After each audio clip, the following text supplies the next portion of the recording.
எல்லாருக்கும் வணக்கம். நல்லா இருக்கீங்களா?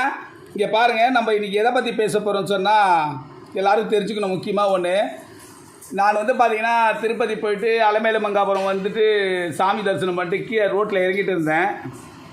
அப்போ திடீர்னு நல்லா தடாத்திரமாக இருக்க ஒரு மனிதர் கீழே விழுந்துட்டார். ரோட்டில் விழுந்த உடனே அவருக்கு ஃபிக்ஸ் வந்துச்சு. காக்கா வலிப்புன்னு சொல்லுவாங்க பார்த்தீங்களா, அது ஃபிக்ஸ் வந்துடுச்சு.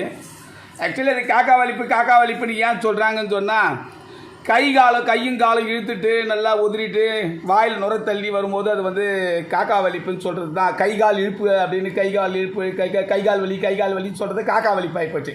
காக்கா வலிப்புனா காக்கா துடிக்கிறதுலாம் கிடையாது. இந்த கைகால் வலிப்பு ஏன்னு சொன்னால், ஒரு மனிதோட மூளை ஆற்றலை அதிகரித்து அவங்களுக்கு ப்ரெஷர் அதிகமாகும் போது ஹார்ட் பம்பிங்கும் ஸ்லோ ஆகும். அப்படி ஆகும்போது என்ன ஆகுதுன்னா கைகால் இழுக்க ஆரம்பிச்சிடும், ஃபிக்ஸ் வந்துடும்.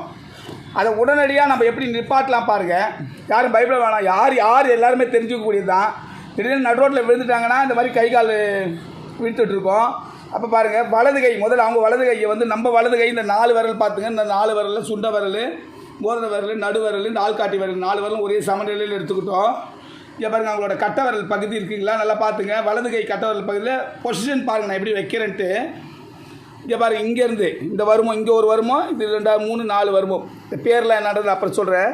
இந்த வர்மங்களை இதை நம்ம இப்படி இங்கே பாருங்கள், நல்லா பாருங்கள் என்ன பண்ணுறோம் பாருங்கள். அவங்களுக்கு கைகள் நல்லா இழுத்துட்ருக்கோம். நம்ம சாவிலாம் கொடுப்பாங்க.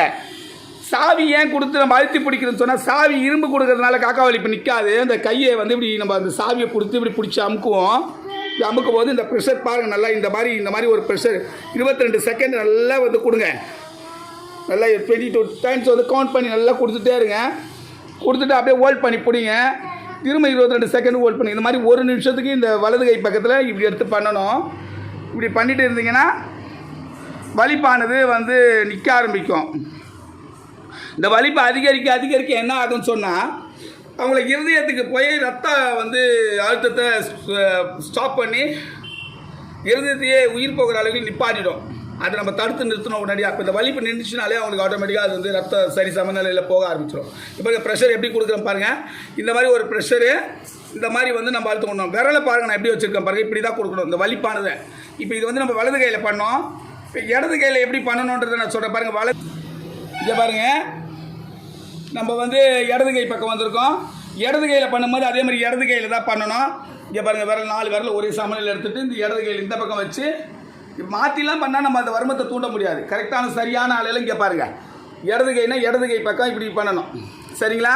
இப்படி பண்ணும்போது இங்கே பாருங்கள், இங்கே ப்ரெஷர் நம்ம கொடுத்துட்டே இருந்தோம்னா சுமார் 1 நிமிஷம், அதில் அரை நிமிஷம், இதில் 1/2 நிமிஷம் அப்படி நம்ம பண்ணோம்னா உடனடியாக அந்த காக்கா வலிப்பு நின்றுடும். காக்கா வலிப்பு நின்னால் கூட அவங்களுக்கு என்ன ஆகுன்னா, வலிப்பு நிற்குமே தவிர டக்குன்னு சுயநிலைக்கு வர முடியாது. ஏன்னா இருதயம் நிற்கக்கூடிய ஸ்டேஜுக்கு போய் திரும்ப அது துடிப்பு நார்மலாகும். மூளையெல்லாம் சரிப்படுத்தும். அதுக்கு குறைஞ்சி ஒரு 5 நிமிஷம் எடுத்துக்கும். உடனடி சிகிச்சை, பயப்படாதீங்க. யாருக்காவது ஏதாவது ஒரு ஆபத்து காக்கா வலிப்புனா முதல்ல இதை பண்ணுங்கள். சாவி கொடுக்குறோம், இரும்பு கொடுக்குறோன்னு ஏன்னா இரும்பு கொடுக்கறதுனால நிற்காது.